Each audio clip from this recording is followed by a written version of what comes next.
right, so we're back here on another Couch Coach Live Super Week News. We are here once again. Another great show tonight. Definitely before we get started, I'll give you a huge shout out to the good folks at Goalie. Head over to goalie.com. Use our promo code CouchCoach. Get yourself 10% off. And what's going on, Maui?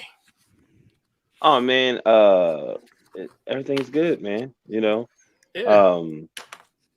You sent me the information today, and I was looking at all the new coach hires, and I'm like, oh yeah, I felt like as I was reading them, I felt like Charlie Brown's mother was in my head. Wah wah, oh wah wah wah wah wah. I didn't know. I was like, oh my god, oh my god. I said, but you know what? I'm gonna learn some stuff about this because once I looked at a few things, man, I was, it's not really too many negatives about some of the coaches' picks. You know what I mean? Like except for like, maybe Levy Smith and something like that. It seemed like everybody is kind of like, it could be okay, it might not be okay. So I guess hopefully Mr. Jordan can give me some insight on it, Yeah. Well, I've got some thoughts on some of these coaching hires. Some of them I'm just like, what? Why'd they go with that? And others I'm like, Right, okay, that's right. good. But it happens every year, it seems like. I know with Chris, he likes his coach, and hopefully he'll stick around for a few more years. Chris liked everything pertaining to those Commanders. It doesn't make a difference. Oh, He liked it's a lot of Fitzpatrick. It's a lot. He liked everything. It's a lot of things. He'll say, no, but he liked everything. Oh man, cool. Like we could work with that. And there are a lot of guys on this list that are former Commanders. So Right. It's still weird to hear Commanders. I'm still not used to it because I'm so used to, the Washington football team. Right. Yeah, that was, what's weird, man? Like I felt like they could have stood with that. It stood for something. Like, you know what I mean? Like when you say it's like had I don't know. It sounded like they just could have kept it that way. It looked like it was a strong name to have. You know what I mean? Oh, I agree. I like the Washington football team. We gave it Right. a unique name, and now they're the Right. Commanders. So when it came out, I'm just like, oh, that's the name they're going with. All right. It'll take some time to get used to, and I'm sure I will. Mm-hmm. Yeah, it will. It'll grow on you. It's one of the things where it just did it. But yeah, we definitely gotta give a huge oh man, where we at? Okay. All right, let's see. I'm gonna share this here. So and we got our special guest, my NBA and NFL Carousel brethren. What's going on, Jordan? Not much, man. I'm good. Just getting ready for the Super Bowl this weekend. Luckily, I don't care who wins, so that kind of helps. Don't care either way. I mean, if the Bengals hadn't won, then I might have cared a little bit just because, with the AFC West, I can't stand Kansas City, but they got knocked off. So it's just going to be an enjoyable game for me. Okay, let's see. What's going on with this camera? All right, let's see. I feel the same way, Jordan. Like, I don't know, man. It seemed like I think Patrick Mahomes is somebody extraordinary as a quarterback, but it seemed like it's just a lot of things going on that it's like his arrogance is really kind of showing. Well, yeah, I agree. I mean, we saw that, the first couple of weeks of the season, and everyone's saying what's wrong with Kansas City. He was turning the ball over, and I knew Kansas City would get right, and they obviously did. But even in that overtime, why did he throw it into double coverage? I have no idea. That was just him being him, I guess. Yeah. I know he has a strong arm, a rocket arm, but you can't throw that into double coverage at all. Plus, I think the pass before it was almost picked anyway. So I just didn't get the throw. I mean, I'm glad Cincinnati picked it off. So not here nor there. So yeah, and it's funny because Joy, you probably one of our first guests in this the beginning of the year. Well, not the beginning of the year, it's just been a month, but at that time we had the vacancies. It was right after Black Monday, and now everybody pretty much everybody has their coaching vacancies been filled.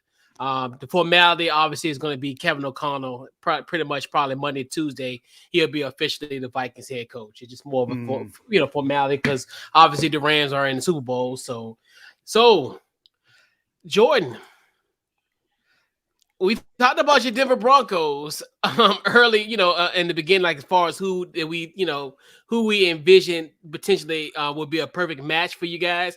I know we talked about Eric Bieniemy, we talked about Gerard Mayo, we talked about a couple guys, but we didn't talk about Nathaniel Hackett. No, we didn't, which is surprising. He was the favorite to land the job, and it's funny because you're right, we didn't mention him. I even said, oh, why not go get Doug Peterson? Yeah, they kind of didn't even interview him, so I was surprised about that. Wow. Yeah. So just your thoughts. Yeah. No, you good. Yeah. So, Joe, what was your thoughts on? Obviously, Jordan is a Denver Broncos, aka the Washington Commanders of the West, because we are similar as far as our personnel wise, in a sense. So, your thoughts on just the Hackett hire? It honestly, once you read into it, wasn't surprising. This is a guy who, we saw what he did in Green Bay. He may not have been the play caller, but he definitely got Aaron Rodgers to play well. And even going back to 2018, he was the offensive coordinator for the Jacksonville Jaguars. Blake Bortles was his quarterback. So basically he can do anything with, not even a great quarterback. It's the thing that I like about him personally is he's an offensive minded guy. We look back and the Broncos hired Vic Fangio, Vance Joseph, and then also John Fox before he was hired. Before we let Vic Fangio go in and hire Nathaniel Hackett. The thing is, the only offensive guy before that, if you look at the last 4 hires, was actually Gary Kubiak. And Gary Kubiak, brought us the Super Bowl. So I do like Nathaniel Hackett. The thing is we still need a quarterback. Will that be Drew Lock there? I don't know. We may trade him. Will it be Aaron Rodgers? Rodgers, I don't know if you guys caught what he said at the NFL Honors, but the sense I got was that he's either staying in Green Bay or retiring. Could that be a Russell Wilson? I really don't know. We could even end up with Kirk Cousins. The only reason why I'm saying Kirk Cousins is because of our general manager's connection with Minnesota. But either way, I like Hackett. I think it's a good hire. The offense, though, still needs to put up 19.7 points per game. That's what they put up. You have to put up more. And in my mind, the bottom line is you have to score 21 points in this league to have a chance to win. So can his offense do that? I hope so, but we'll have to wait and see what moves we do in the offseason. But for right now, I like the move. I'm excited about it. That's good.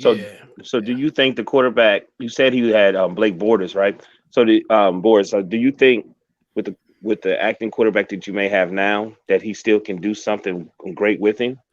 I believe so. I mean, Blake Bortles, as we saw, it wasn't a very good quarterback. And I do think that even if we don't bring in a veteran, I think this is a guy that can develop our quarterbacks. He's done it before. I do think this will actually help, especially since I don't know if you know much about the Denver Broncos and how they've developed quarterbacks. We really haven't. Even going as far back with Peyton Manning, we just got him as a free agent. But after that, we haven't developed. And I think this guy has been a quarterback coach in his history, Nathaniel Hackett. So I think that'll actually help. And I'm not sure what type of offense he's going to run, but it won't matter. As long as we can develop a good quarterback, we'll be fine. But also we need an offensive line. And that's another struggle for the Broncos. But in terms of your question about quarterbacks, I think this guy is definitely going to help. Okay. Do you know of any? You think they may be looking for a quarterback in the draft?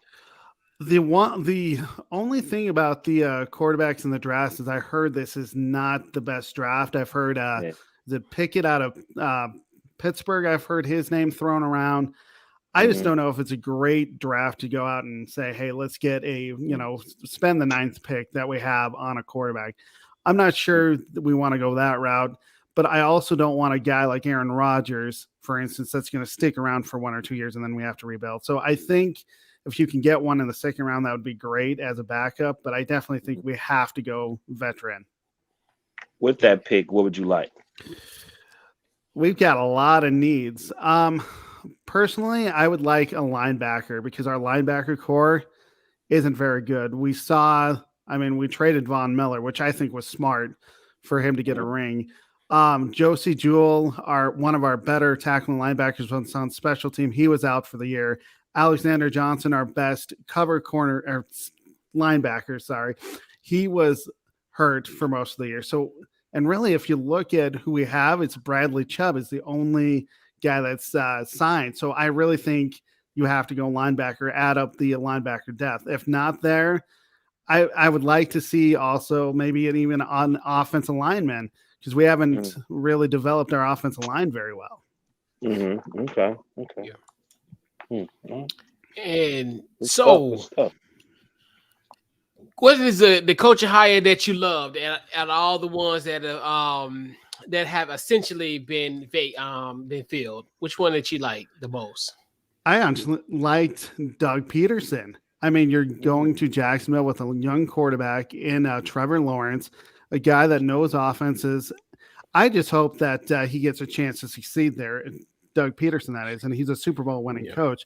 I'm just not sure how long he'll be there, especially since, Shad Khan has kind of fired a bunch of coaches. I mean, the Urban Meyer hiring I didn't like at the beginning, and to see him gone not even halfway through the year, it kind of showed that I was kind of right on that one. But I definitely think Doug Peterson is the right guy with his offense. He'll learn from, he'll help Lawrence learn, and he did it with Wentz over in Philadelphia. Of course, we know how that ended because Philadelphia won the Super Bowl with Nick Foles. But I think the fact that you're going to get a guy who can develop quarterbacks, this is going to be a perfect fit for Jacksonville. Yeah. Okay. Yeah, you know what? So the coaching hire that I actually love. And we talked about him earlier. This name that we talked about, we did the first part of the coaching carousel. Kevin O'Connell to Minnesota. I think that's a sneaky good acquisition for them. And like you said, I think that might potentially help Kirk Cousins stay in Minnesota potentially because obviously Kevin O'Connell, they date back to the Washington days. So you look at definitely help him because I think Kirk Cousins on a one. Just that development of that offense. I think that's going to be kind of one of the key things. Obviously with the two-headed running back with Cook and Madison, then also obviously Justin Jefferson, and then even potentially he might develop a Kellen Mond potentially if they do move on from Kirk Cousins. So that's the move I really like for Minnesota to do. That was a sneaky good one for me. I would agree with that, especially with the Justin Jefferson, and you have Dalvin Cook in the backfield. I mean, and who knows? I just don't know what's going to happen with Kirk Cousins. That's the big question mark. Will he get moved in the offseason? But either way, I think Kevin O'Connell, I honestly was thinking that he was going to be the Denver Broncos head coach. Of course, we want Nathaniel Hackett. So he's a good coach. It's just a matter of can he help the Vikings win, and that's the one thing they have failed to do for so many years. So I have a few questions, fellas, for both of you, if you don't mind, and I'm freestyling. So what do y'all think about Dennis Allen going to the Saints? I will handle that one first. I personally, Dennis Allen, I thought that was an interesting move just to go in-house, and personally, I have seen Dennis Allen's, at least his defense when he was here in Denver for 1 year, and then he went to the Raiders. Didn't go so well. So I never really liked the move. I wouldn't call it the worst move, but I just don't see how that's really going to help the Saints, especially since they need more than just a defense. They need offensive help. I would like to see them go offense, but I think they just went into in-house and just said, you know what, Dennis Allen knows this group. He knows the players. We'll just go with him. And I just didn't like it. What you see? Yeah. I mean, to me, Dennis Allen probably the only one that was going to take this job. I mean, honestly, because, you think it's just the salary cap.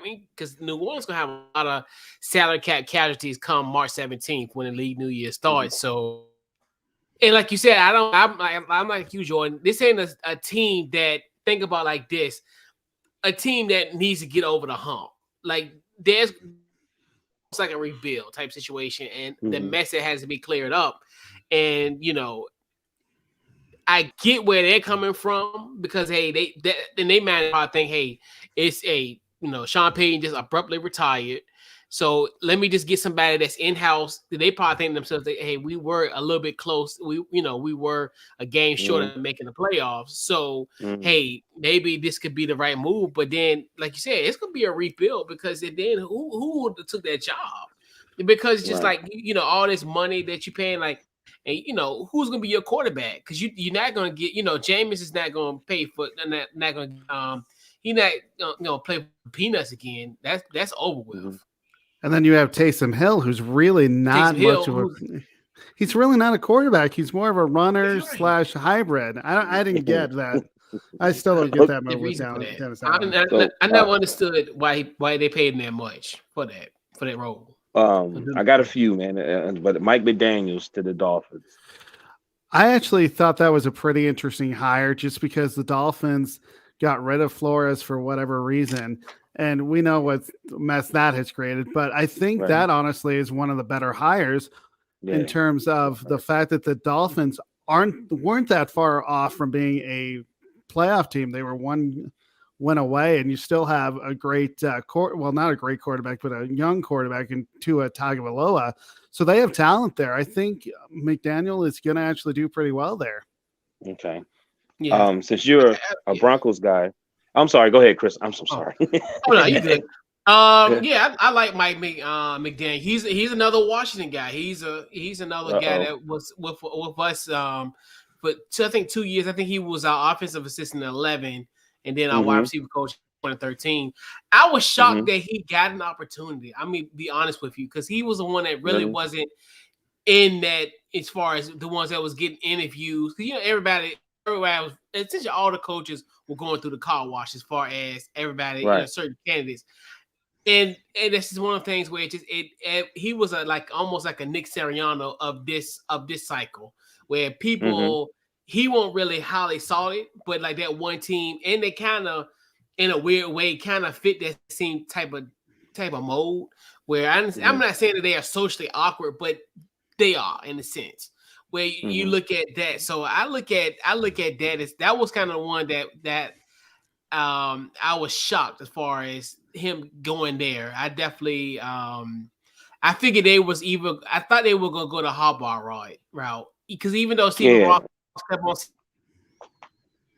a Michigan man away, but I'm like, I hear lies every day. They said the Vikings were looking for Harbaugh too. Oh, go ahead. And I don't know why on earth that's the type of stuff that he be like, I can't trust him. Because he took that interview on National Signing Day, and I'm thinking to myself, if I'm an athlete at Michigan or a parent, I'm like, man, this man ain't staying. This man is not staying. Like if he willing to leave the school on National Signing Day, one of the biggest days for his school, and he goes to take that Minnesota job, goes for the interview and they end up getting fleeced. I'm like, no, that's just let me know, like, right. He the next opportunity next year he could be an NFL head coach for sure. And I never understood why Harbaugh would want to leave Michigan to begin with, because in my eyes, I think Michigan is it's a pretty good job, and you're going to get paid more in Michigan than the NFL, except for, I mean, if you go to the Raiders, who paid John Gruden $10 million a year, you're going to get paid at least that at Michigan. Plus, you get to recruit, pick your players. You're not going to be the GM in the NFL to pick your players. So I never really understood why he wanted to make that jump. But hey, it's Harbaugh. He wants another shot at the NFL. I get that, but I think he should just stay in Michigan. Right, and at your point where hell all he got to do is beat Ohio State one more time in this decade. Right, he's good. He's good. Right. Like, and this decade ain't even halfway over. He can just beat them twice in 8 years. He's good. So I got since you a Denver guy, what about Josh McDaniels, him going to the Raiders? Honestly, I didn't like that hire at all. The reason why is I thought McDaniels would actually stay in New England and be the next head coach with Bill Belichick, or once Bill Belichick decides to hang it up.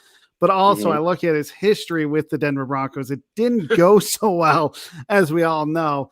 And yes, I do think the guy needs a second chance. But if you look at, what was it, a few years ago, he was offered the job in Indianapolis and he turned it down. He accepted it and then turned it down and went back to New England. I don't know what actually happened there, but I liked Rick Bisaccia, and I know this is coming from a huge rival of the Raiders, but I really felt like they should have stayed with Rick Bisaccia just because of the job he did. It's hard to see that Josh McDaniels is actually going to succeed there. Yes, he has a quarterback in Derek Carr, but I just don't see it. What's up, Coach? I don't think so either. I didn't like that move either because just the simple fact of he was caught cheating. He was caught videotaping practices and stuff, and like, oh wow, so in essence, he's had three opportunities to be a coach, and it's just like it baffled me. And like you said, and he pulled a Bill Belichick on the years back, but like you said, I think he has a personnel, and like I'm really curious what he's going to do with David Carr. I think he could potentially rewrite the Derek Carr, and I think but I don't like it. I think, like I said, they should have went another route. I think. I think McDaniels should stay in New England for real. Okay. Appreciate it. Yeah. So, any let's see, we got any sleeper coaching hires? What you got, Jordan? I've got Brian. Is it Daboll?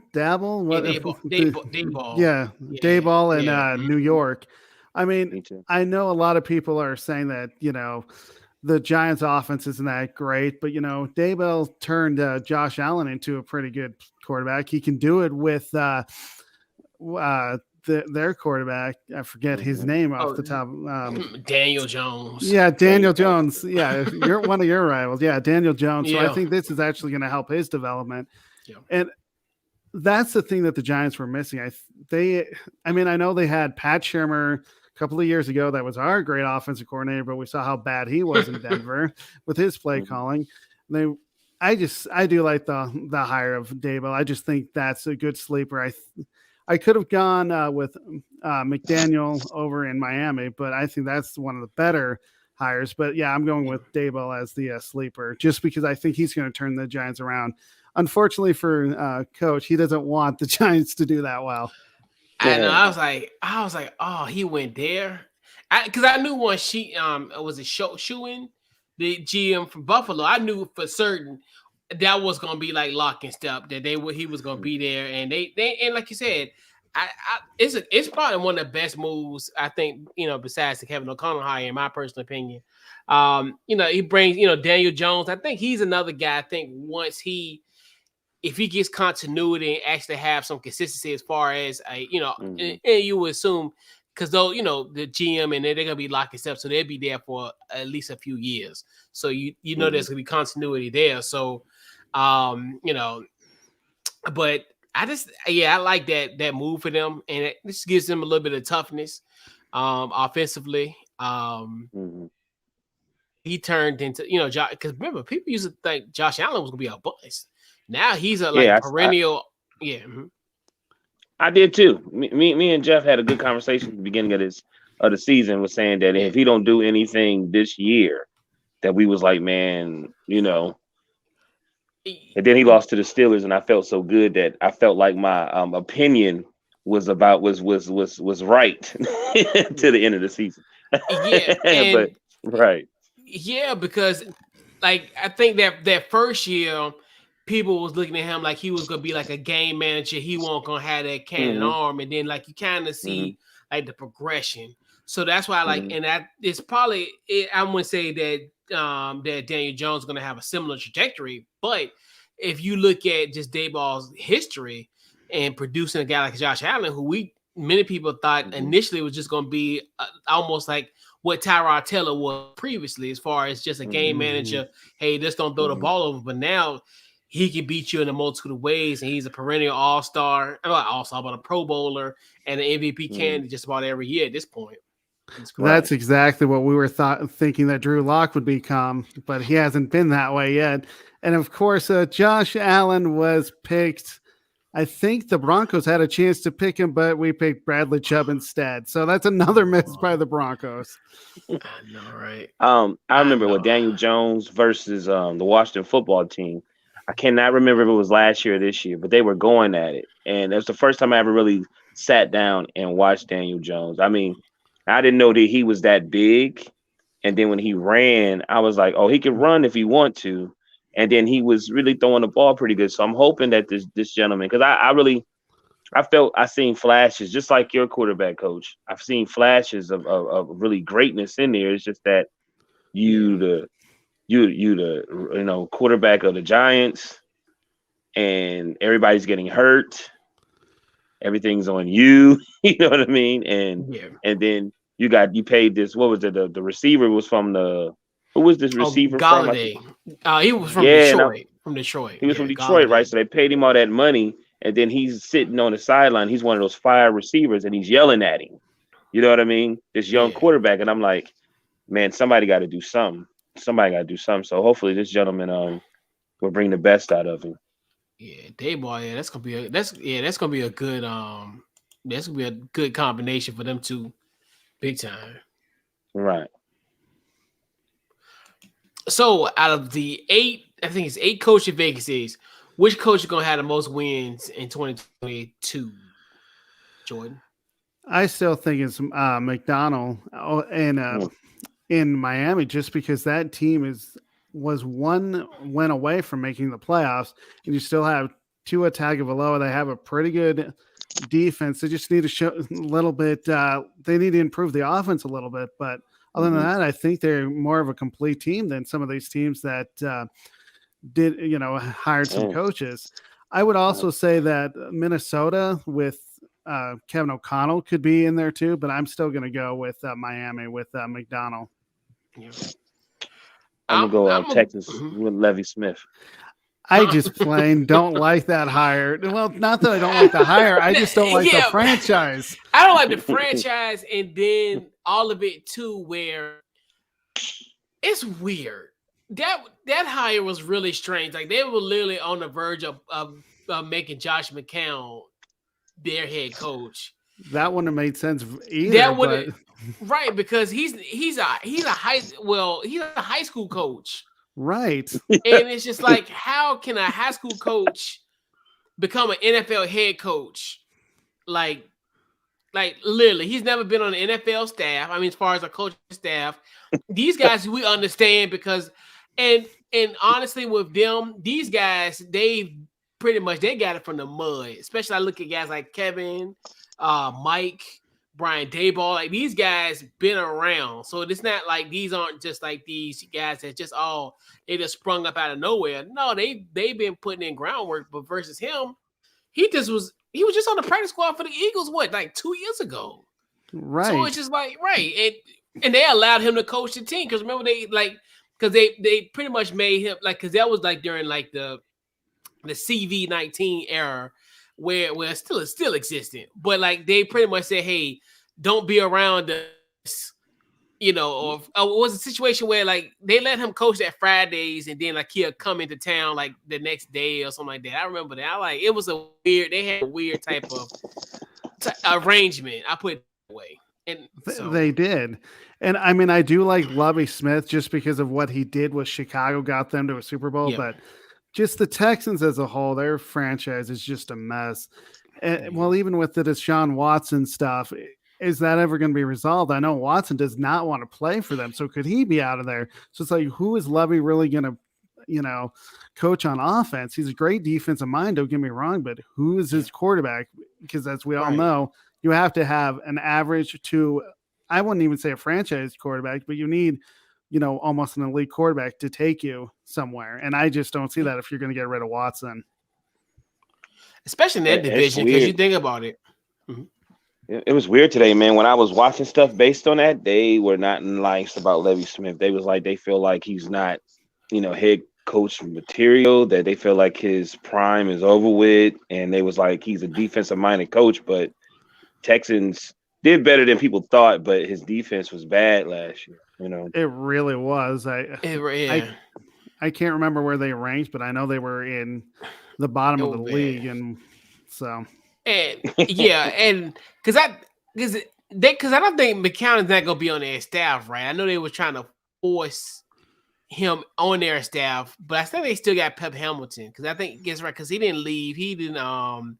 That's right because yeah. So if they, I think they'd still be okay if you got Pep Hamilton, but they just need a quarterback because I always look at the success of Justin Herbert. I attribute a lot of that to Pep Hamilton and Anthony Lynn, which he'll be doing this thing in San Francisco as an OC. So that's the thing. I don't know. Like it's like the thing, and like another thing. And to your point, Jordan, I almost forgot about Deshaun Watson situation. Like that's the elephant in the room. Where what do you do, especially as you're like Lovey? It's like, all right, you might be on the chopping block next year as well. And pretty much how it depends on how you handle this situation. Because it seemed like to me they might have said, Levy, because it seemed like everybody, like even my dad was saying, everybody likes Levy. You know what I mean? They was like, even when he played for the Chicago Bears, when they got rid of him, the players was pissed because of how supportive he was. If somebody messed up on the field, you have these big, or the Urlacher and all these guys say, man, good play. You know what I'm saying? Don't worry, we get it next time. You know what I mean? But I think that he might just been there they might have put him there just like a safety net.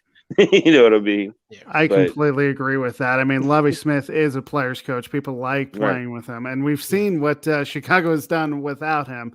But again, I just don't get the hire. I know the players love him, but that's still not a reason to hire him. I would have gone somewhere else. Who that is, I really have no idea. And then the whole Brian Flores thing, I think also played a role. Definitely. So. Big time. I think that's what ultimately what happened with that situation.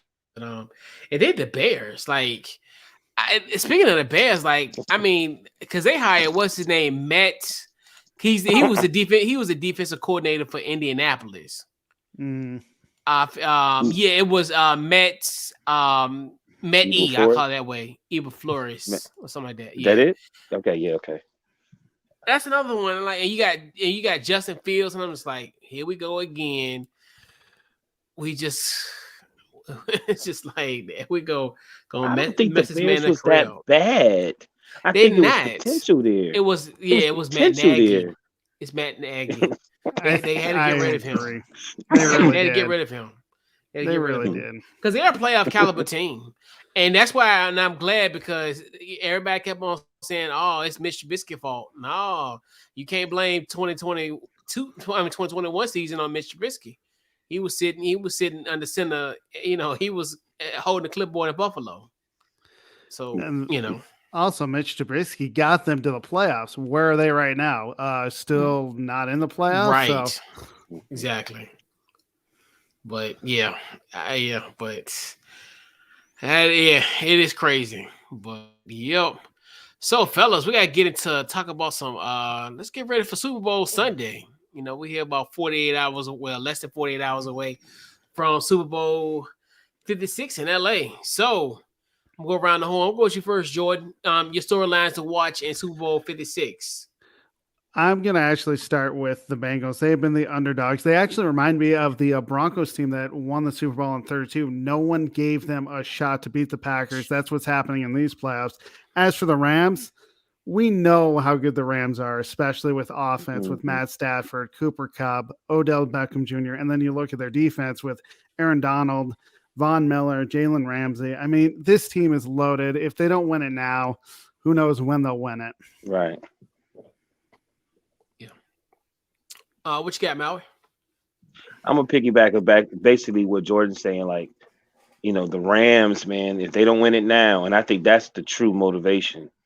They lost to the Patriots, and really when you look at the game, it wasn't a blowout either. Like, you know what I mean? So I really think that they got to look at it like we got all this talent and we got to go and take it. The Bengals, I really want to see if they going to be able to protect their quarterback. I keep thinking about those 9 sacks. So that's, for me, I just want to see if they're going to be able to contain him so he can work a little bit. Contain with Donald and because I really think he knows I'm great. And for me to be truly compared to everybody else, I got to get this ring. And they could be easily be, somebody special once they get that ring. Also, you know what I mean. So I'm really looking to see if they're gonna be able to contain O'Donnell. If they're gonna I keep messing his name up. My bad, fellas. But if they're gonna be able to contain and protect on Burrows, and if the Rams gonna realize we got to get this. Yeah. I got a couple student versus the teacher versus the pupil. Obviously, Sean McVay and also Zach Taylor. Pretty much Zach Taylor was a quarterback's coach and they went to the Super Bowl in Atlanta. Both of them looked at that situation against New England. Hey, we left a lot off the table. We were gonna do something. We want to do something totally different. Than our preparation will be different. They said it was a lot of things that they missed as far as preparation wise. So now you're looking at did Zach Taylor also fell that same way, and has he improved on that situation as well? And then this is the even though this is the Andre Whitworth Bowl. Obviously Andre Whitworth last night was named as the Walter Payton Man of the Year.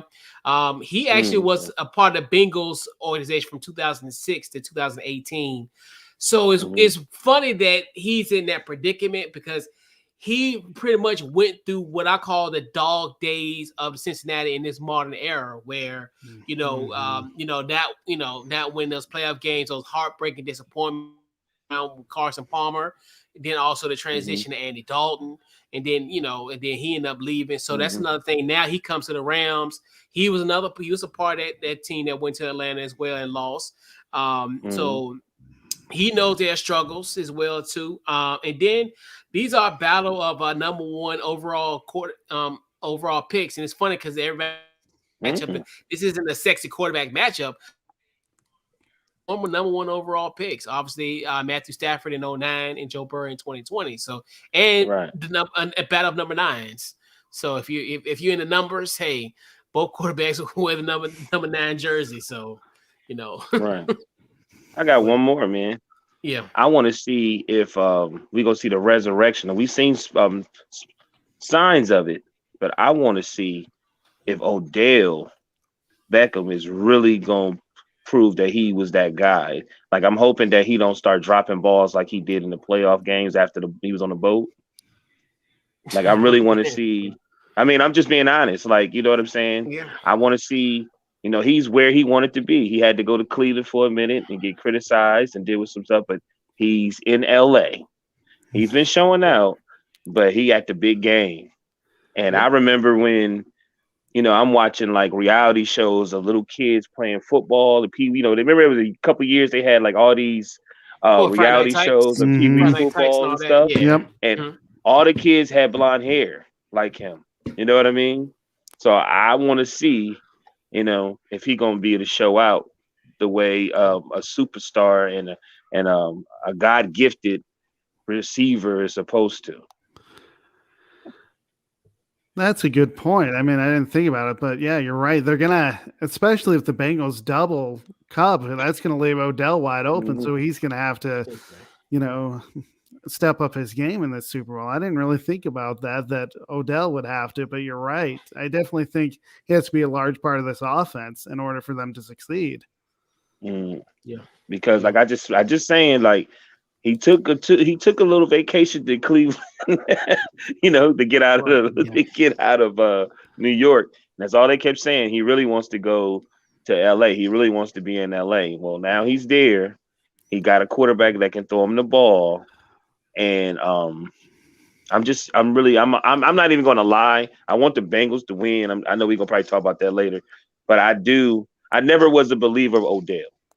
I'm a Steeler fan, so I'm a big Antonio Brown fan. It was either him, Julio, or Odell.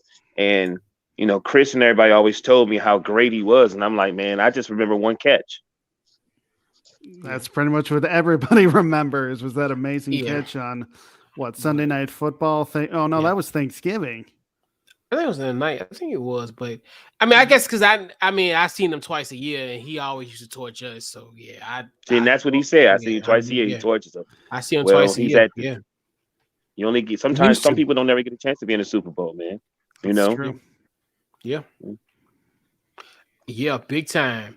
So some errors on both sides. I'm gonna go with you first, Jordan. Who are your X factors? For the Rams, it's got to be Stafford. He's been mistake free this whole postseason for the most part.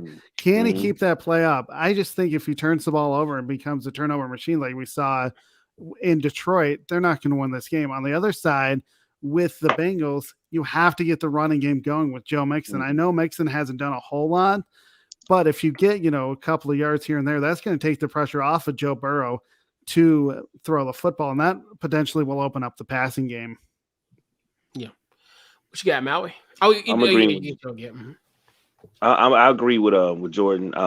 Now my barber he's very quiet, but he's really get excited when it comes to football, and I could tell he's a big football fanatic. And I said, "Who you picking?" And he said, "Man, I really don't have nobody," but he's saying he don't really trust.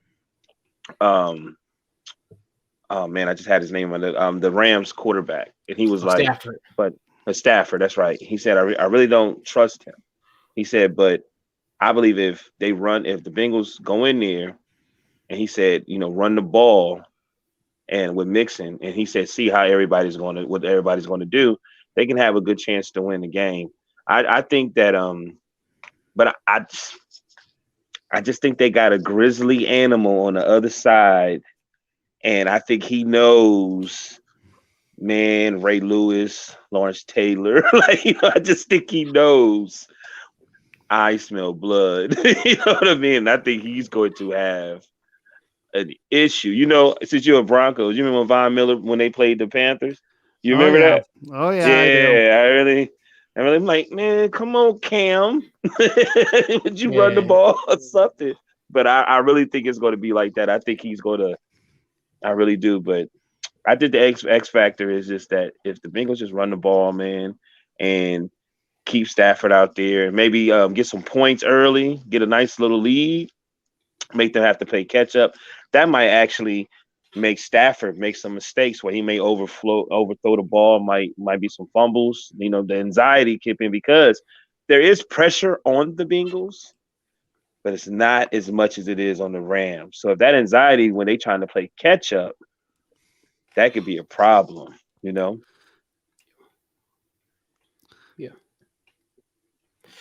Yeah. Yeah. So I like Rams definitely is gonna be Matthew Stafford. Mm-hmm. The chips in to bring him in. So obviously he's got to be the X factor. Darius Williams. I think I'm more curious who he's gonna guard because obviously is and it's weird like when it and it's funny. I always talk about this even in people always you think to yourself, oh, you got Jalen Ramsey. He cover. People say he cover like the landmass half the field, but their pass defense is sketchy. This is a matchup where it's almost like pick your poison. This would probably be a situation where it's gonna be a death by 1,000 paper cuts potentially, where okay, you want to you gonna try to double ball chase, okay, you might have a situation where hey, you might mess around and have T Higgins go off, you might have Taylor Boyd go off, so it's one of the things where they gotta really be careful as far they gotta be really meticulous when it comes to who they're gonna guard. And a lot of these and all three of these guys are pretty good when it comes to single coverage, especially with Jamar Chase. If you get him in single coverage, obviously, Right. you're in for a long night for the Rams situation. Now for the Bengals, it's almost the inverse. I think one of the keys is gonna be Jesse Bates and Von Bell.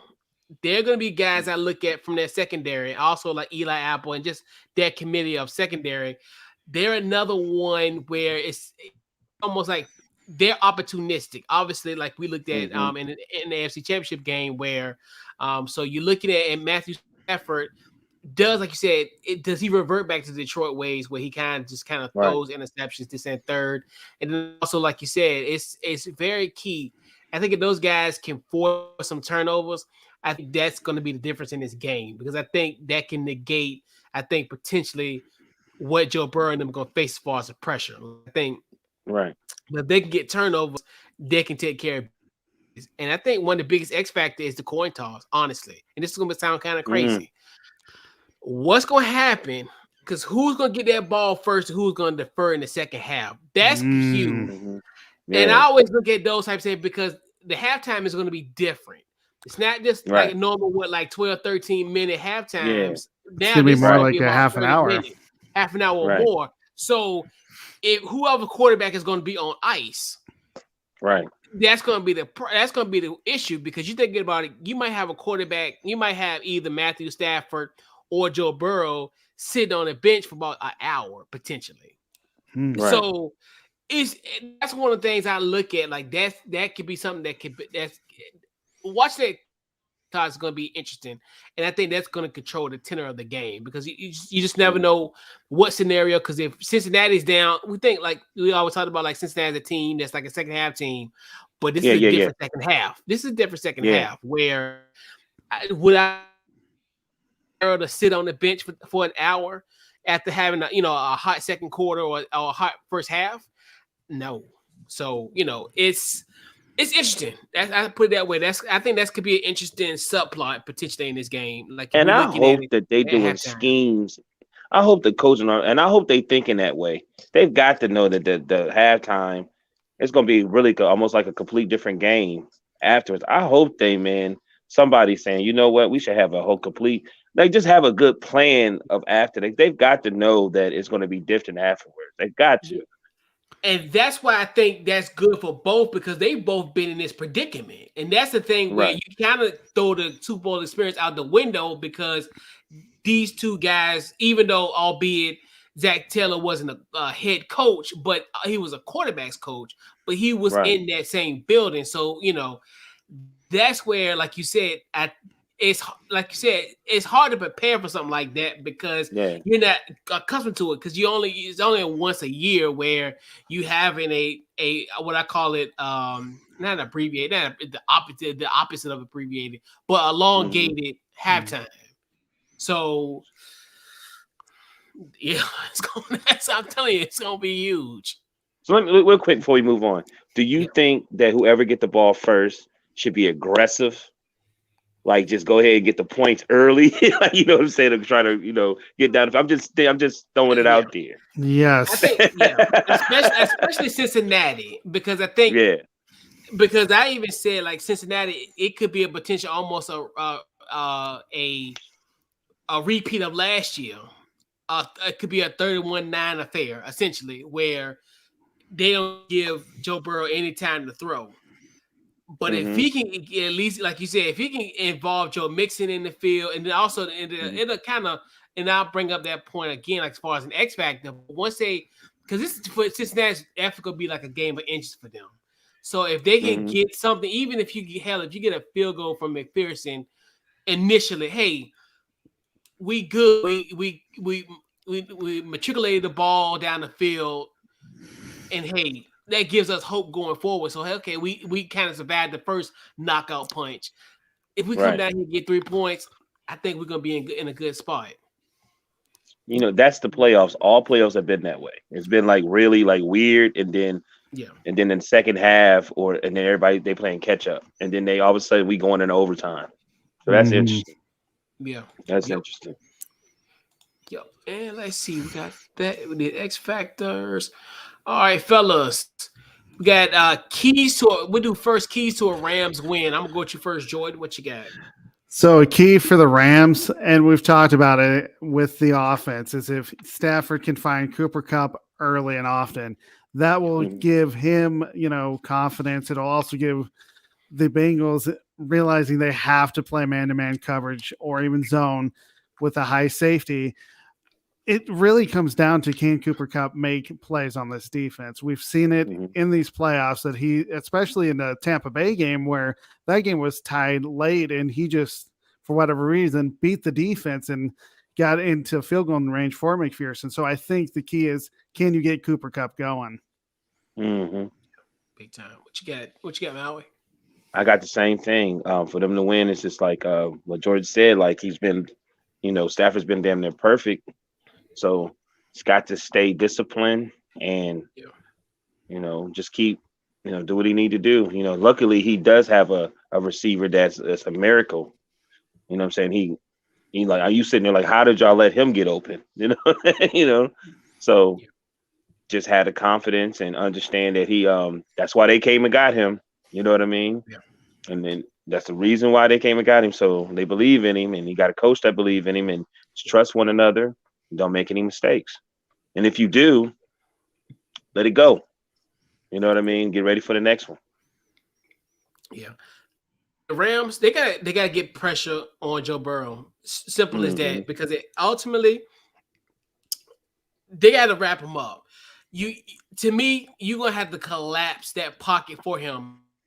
You don't want to be like what happened 2 weeks ago, where even a guy like a Chris Jones, he was doing his thing, but then he was eluding tackles. And then obviously when you elude those tackles and you elude those, that gets guys open. Like you see, so if you had a type of situation, he can just dink and dunk. And you see, like with Joe Burrow, he has no fear.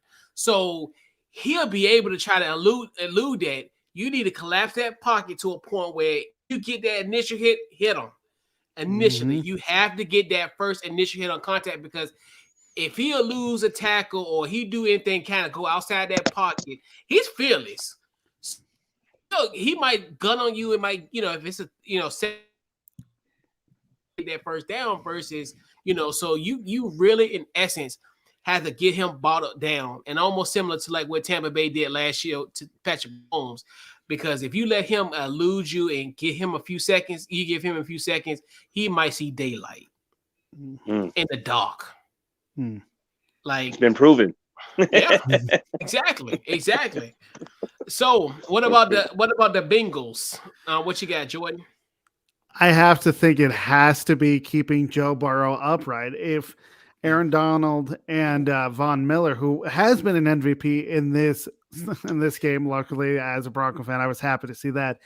If they get to Joe Burrow, that's really gonna have him scared in the pocket. I know he's a great quarterback, but he'll wonder, well, is Aaron Donald going to come this way, or is Von Miller going to come from the other side? You really have to block for Joe Burrow so he has the time to throw the football to find his receivers and not worry about getting hit. If he gets hit and gets sacked, I can tell you, if they get 9 sacks on him like they did in Tennessee, they're not going to win this football game at all. So it's really protecting Joe Burrow.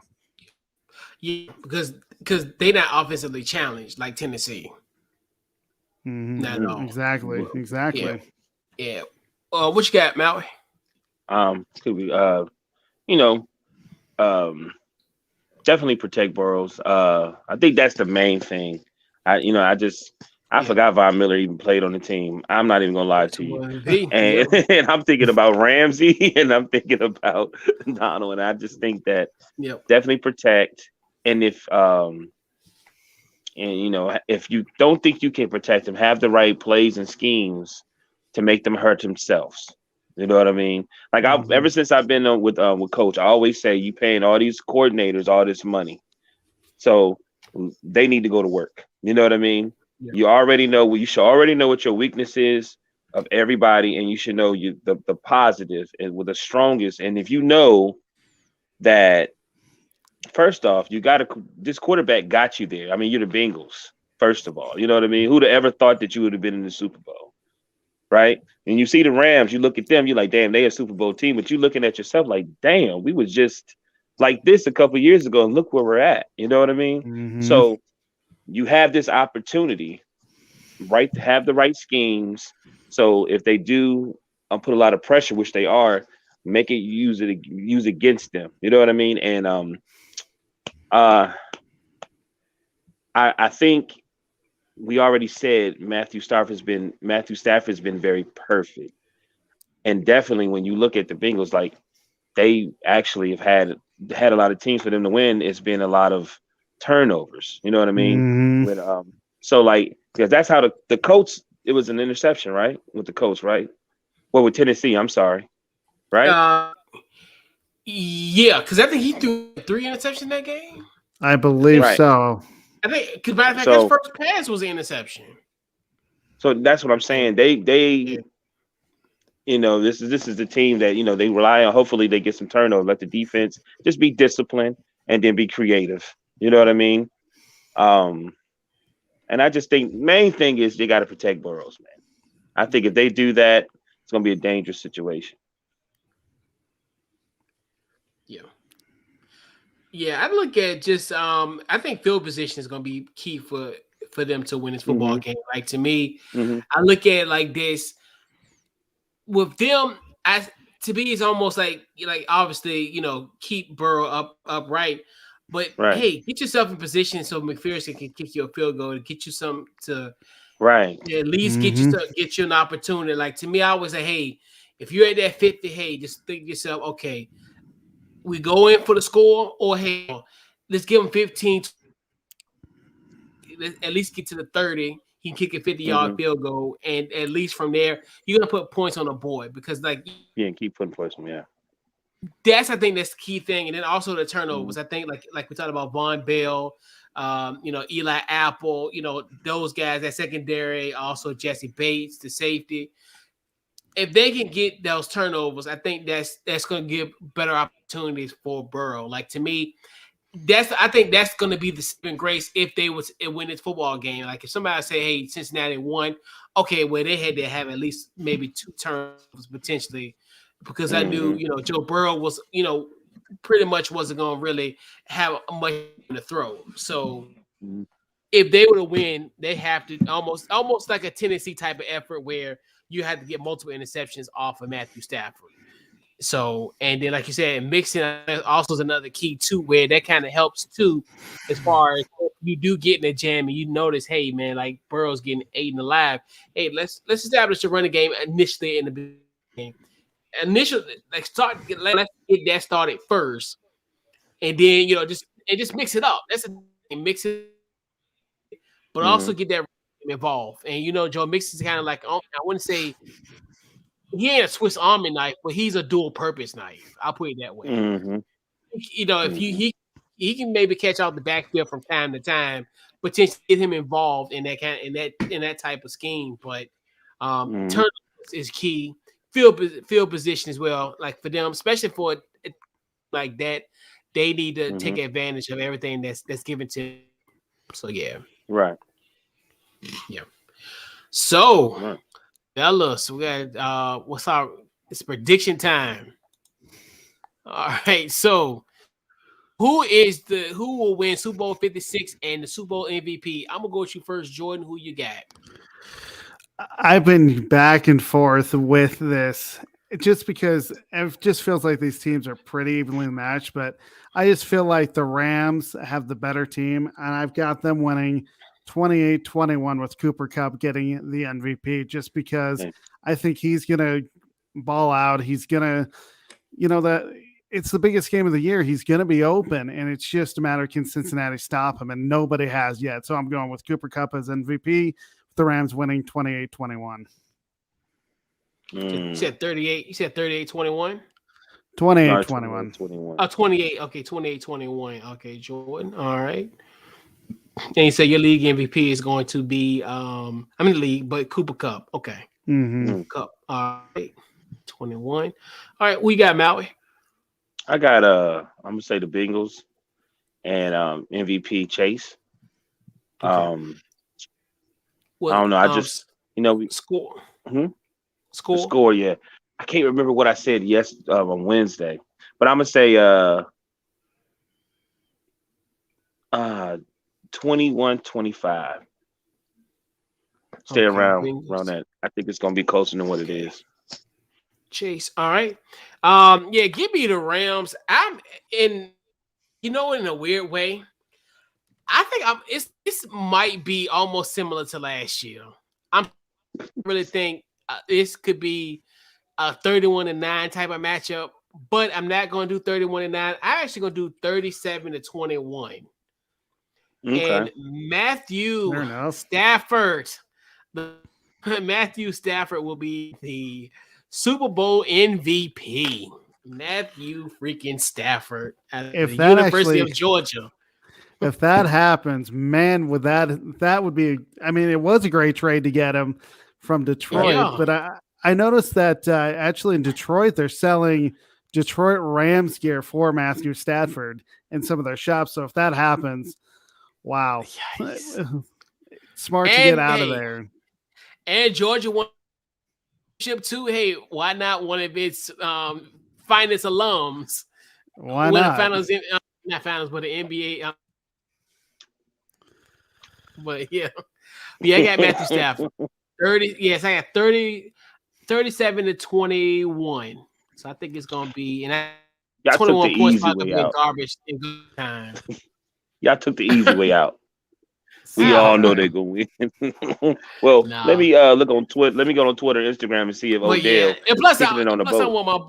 want my boy to win. So Sean McVay's my boy. So I always got to ride with the 2003 Yeah, I Georgia mean, State High School Player of the Year, beat out Calvin I think Johnson. we all, man. I think I think we all kind of like it's a toss up. But whoever win, I'm happy for. You know what I mean? I Yeah, completely agree. yeah. You know. And the Bengals can have a Super Bowl text. Wouldn't that be something? That would be wild if they went from not winning, not that, but that gives especially us hope. You think about last year, they was 4-11-1, They were and one of they in the the Super worst teams Bowl. in the league. Yeah, I mean that's crazy. Correct. It's crazy to think how bad they were last year. And Right. I mean, of course, Joe Burrow didn't he have an ACL tear, and that didn't help. And then to Yeah. come back and what he's done this year is unbelievable.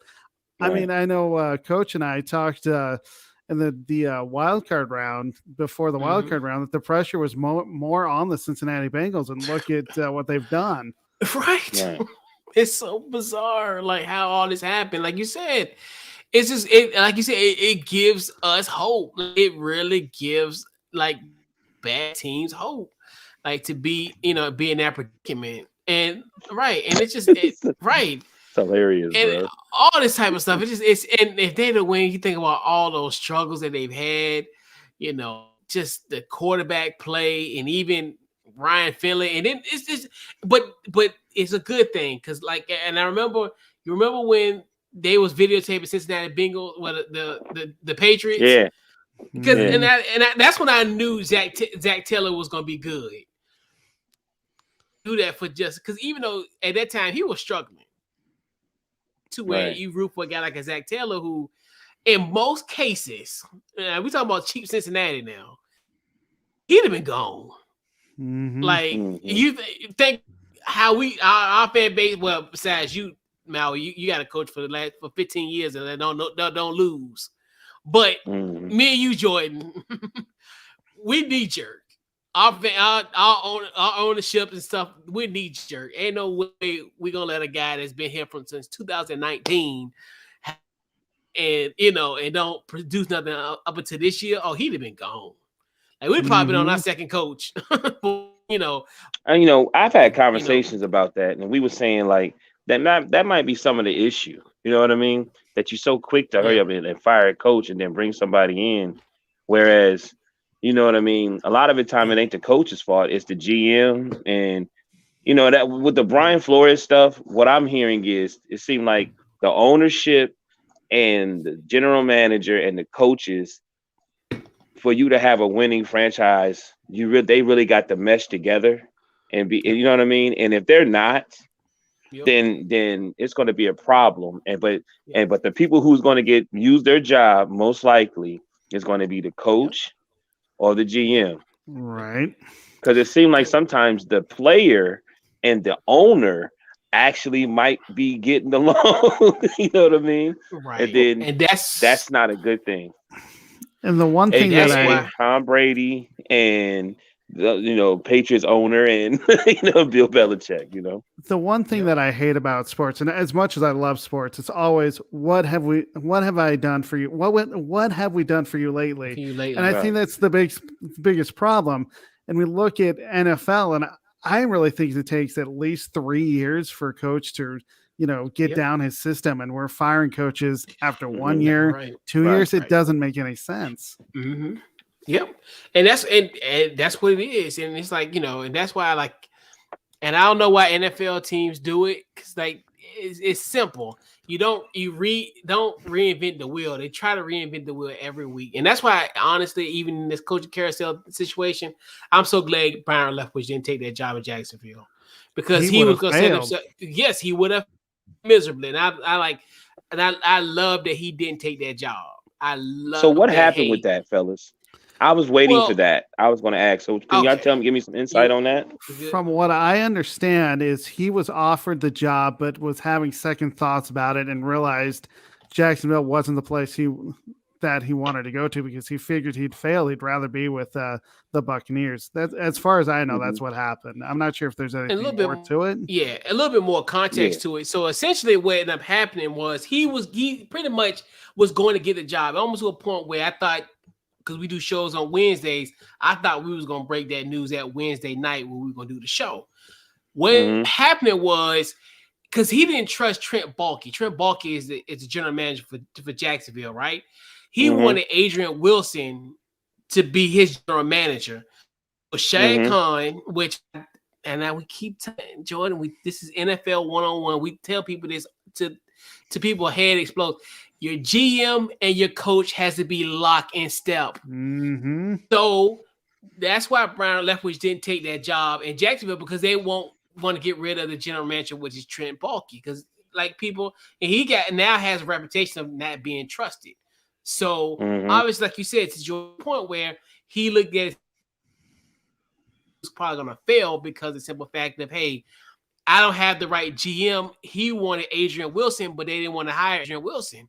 Hmm. So that's why he said been the best thing that he done. Even though he may not have Brady, but who knows who will be their quarterback? He could develop a quarterback potentially, and he could get another opportunity. But hey, that was a smart move. I'm glad he did not take that job. So glad he didn't Okay. take that job. But Jacksonville screwed it up though, and that's another thing. That's what makes, and this is why. This, like you said, this like what Joy say. I love sports, but this is the type of stuff that make you hate sports in the same token Yeah. because it's like this was going to happen. It was almost like they were gonna. It was almost breaking news. It's almost like it was a formality that this was going to happen. He was going to get hired, but then this thing happened. I'm like, because what's going to end up happening if he would have took that job, like you said, he would have. Then they didn't look another head coach about 2 years, if that, maybe less than Mm-hmm. Hmm. that. So, like, and that's another thing too. So you let Balky, the coach that didn't even last for a whole year. He didn't even last to Christmas. And he's allowed to stay. And that's what people don't, and that's what irks me about NFL teams. Like, how can general managers have multiple coaching hires? That's the thing I don't like. That's the thing that pisses me off about all this stuff. Mm-hmm. I agree But with you 100%. and I swear the NFL, they always try to reinvent the wheel, and I'm like, why do y'all do this type of stuff? You know what is successful in this league, but you always want to go against the grain, and then you wonder why you hiring coaches every other year. Mm-hmm. Right. Right.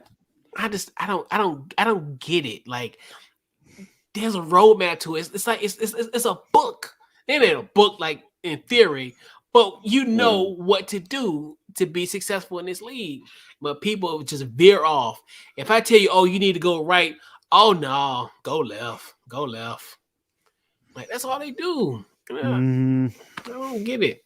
So I think a lot of them do it, man, because they once attention. It's like we forget sometimes, man. Like I think but, they like to be trending. You know what I mean? It's like I yeah, don't understand it, but because sometimes when you trending, it ain't always a good thing. You know what I not at all. Like it's No. and it's dumb. Like to have that type of that rationale because like you win games, and some want to win games. Some already know I'm just gonna get money. I don't care. Right. But so to round out this week, well, not this week's, but our Super Bowl preview, man. To me, we all in the room, all three of us. Hey, it's a holiday. Super Bowl Sunday is a holiday. So Jordan, Yeah. what's on your plate on Super Bowl Sunday, and in any other traditions that you do? Usually it just depends. It's either pizza or someone smokes something. But this year I'm actually going to have homemade wings. So, and maybe some chips. Who knows? I know one year we tried doing ribs and I mean, just anything barbecued is great. What you got brewing on Sunday? I'll be right back, fellas. Well, Jordan, I don't know if you've had one, but I've fallen in love with this seafood. It's called the boil bag, where they put crab legs and Polish sausage and corn and shrimp. Like, I know fell in exactly love what with that it. is. Bro, I done fell in love with it, man. So like we usually, we do. My mother has to make these wings. Hey, Chris, did you ever eat my mother's wings before? No. Really? I never had them. But sometimes I'll make this like this chicken soup. It's like a vegetable soup, and then I throw shrimp in it. Chris did have that one, but we usually have the wings. We get some pizza or something like that. And it's crazy because sometimes you'd be like, "Hey, Sean, pick up a couple of Little Caesars pizza." She's like, "Little Caesars," and then you go there and they make it fresh. It'd be sometimes the best pizza you ever tasted in your damn life. Don't it, bro? Like you'd be like, "Yeah, man, I'm gonna go get me one tomorrow." But yeah, man. Usually wings, some dip, but I don't know, man. I think I'm definitely probably gonna get me a boiled bag. I'm contemplating. That sounds really good, actually. Right. Yeah. And I'm pretty basic. Like to me, I just, obviously pizza, probably throwing some boneless wings. Just like, like stuff like that. Nothing too crazy, some chips. Just look, maybe some cookies on the side, like as a snack. But Jordan, that's right. And I've collected Super Bowl cups for the last like 10 years. I don't know what happened to I found the Indianapolis one. So the first time I started collecting cups was in Indianapolis. That was 2012. That's when the Giants won, right? Mm-hmm. So Jordan, I have a collection of the last 4 Super Bowls. So this is the one in Atlanta, Cooling Cups from Atlanta. That was in 2019, 2020 in my. Then last year in Tampa. And then I just got my brand new baby the other day, the Super Bowl, the LA one with the dual engine. Yeah, I have Super Bowl cups like all the time, and then I get the plates. I get the Super Bowl plates, even though, like I said, it's just a party of 1 or maybe 2. It just depends. I might have family over. It's usually a party of 1 or 2 or 3, like if my uncles decide to come over or whatever.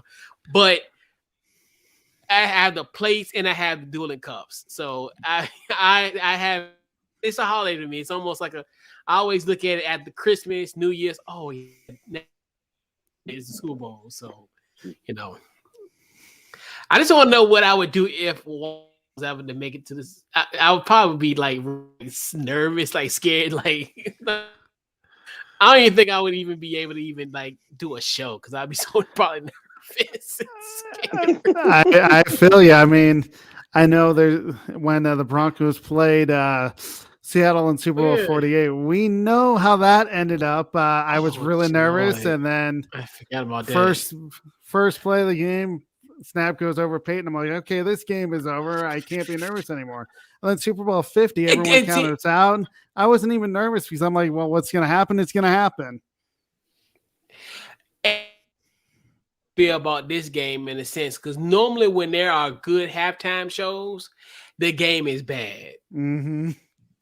It's almost like, and what was a good Super Bowl was when the Who was playing, and that was Indianapolis and Indianapolis and New Orleans because that was when New Orleans won in Miami. Mm-hmm. So I thought the Ravens and the 49ers was pretty good when they had the blackout. Yeah, and that Beyonce up before. Yeah, that was good. Yeah, that was a good game too. Yeah, that would end up being a good game. The lights went out, and honestly, it was that was a PR potentially. I mean, I don't want to be revisiting his history, but it was pass interference or at least a defensive holding. I mean, again, I'm not a fan of either team, although I still think to this day had a cornerback by the name of Raheem Moore not to pass down by Joe Flacco, the Broncos would have been in that Super Bowl. Yes, that was. Oh yeah, that was. Well, hey, I got one for you, Jordan. If the Steelers, the running back had got hurt the game before, the Bell got hurt the game before, so they just picked up this running back. So he's running down, we're winning, right? And then somebody stuck their hand out and hit the ball out, and he fumbled it. And then I was like, you gave the ball to Peyton Manning with this much time left on a 20 or 30-yard line. Are you serious? We was going to the bowl, baby. Yeah. Now this was weird about that. I'm at my buddy's house or his girlfriend's house, and he's a crazy Broncos fan. I was on the road too, Chris, and we flew out of Denver. So I saw the stadium, you know what I mean? And I got to sit there. She got his picture all up on the wall, and, she hadn't let go yet. So everything was Broncos. I'm just sitting here like, man, they're not going to win this game. Like, you know what I mean? And I just sit there. She was like, I told you, he's here. And I'm like, oh, that is so wrong. I'm still upset about that one. Oh, you remember that, Jordan? Oh, yeah. I was actually at that game. Oh!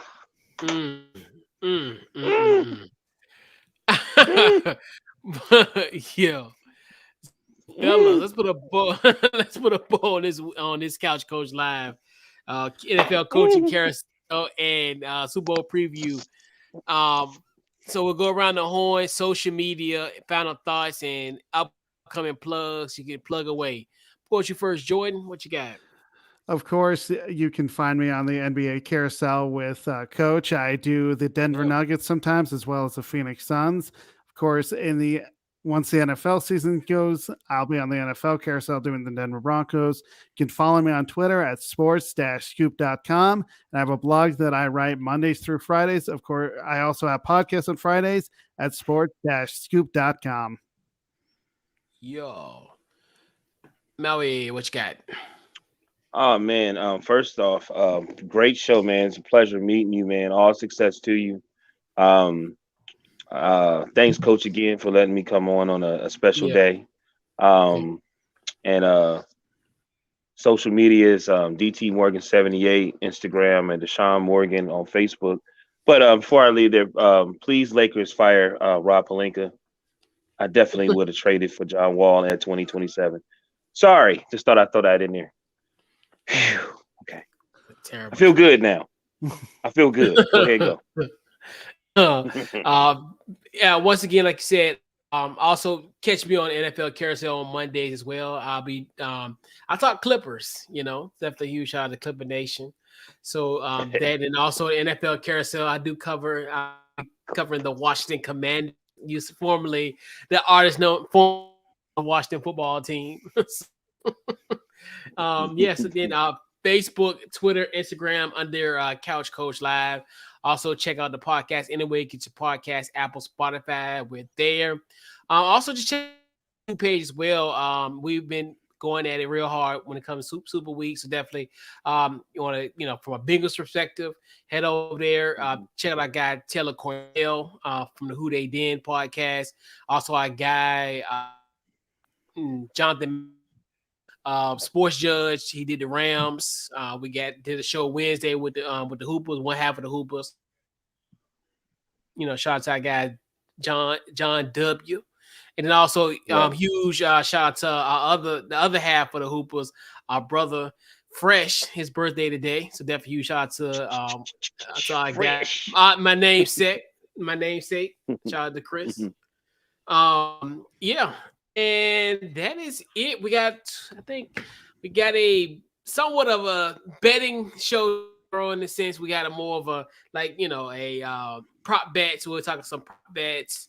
Make it a little smart in the parlay, see what you can do on that. And then got something cooked up Sunday. Not sure the parameters of that quite yet. But definitely just stick around, check us out on social media, and we'll have that all updated. And once again, appreciate you again, Jordan, for stopping through. Thank you for having me. Yeah, always a good time talking shop. Let's go Bengals. Let's go. Yeah. What? Who did that? Who did that? Hey, that ain't as bad as Wednesday. Yeah. Shout out to Ian Parrish. But yo, this is funny. Hey man. Hey, Jim, I'm just saying. That's I ain't had nothing to do with it. They was on them, baby. But that is wild though, right? That is. But they did say you was shady. They said that you was shady. Hey. I heard something about National Signing Day. I don't know. It is what it is. Right. Hey, you want your college coach to be interviewing for a job that he's supposed to sign to a team? I was just being respectful. I don't care if it was a blue check on that name. Y'all know who is this? Who is this? You know, wow, bro. That's so wild. Like, yo, I need to clip this audio and put these two clips together. Like, I gotta go through this again. Like, this. You mean to tell me you guys on the Off the Ball Network is getting that big that you got Jim hitting y'all like this? What? Man, I gotta change. I gotta take off some days. This wild. That's crazy. This is funny.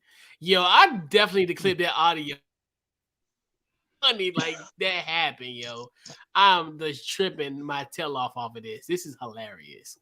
But yeah, so that huge shout out to everybody who chimed in and interacted with us. A huge shout out to the other Jordan, guy Jordan. Shout us out a little earlier. Ian Parrish, definitely. Right. This can't be the real. This can't be the real Jim. But I just found that funny, like of that. It was kind of talking about him in two different ways. It's the simple fact that he said what's goody, like he ready to set some stuff straight. Like, like damn, my lawyers and publicists. What's it's goody? Almost like he wants some smoke. Right.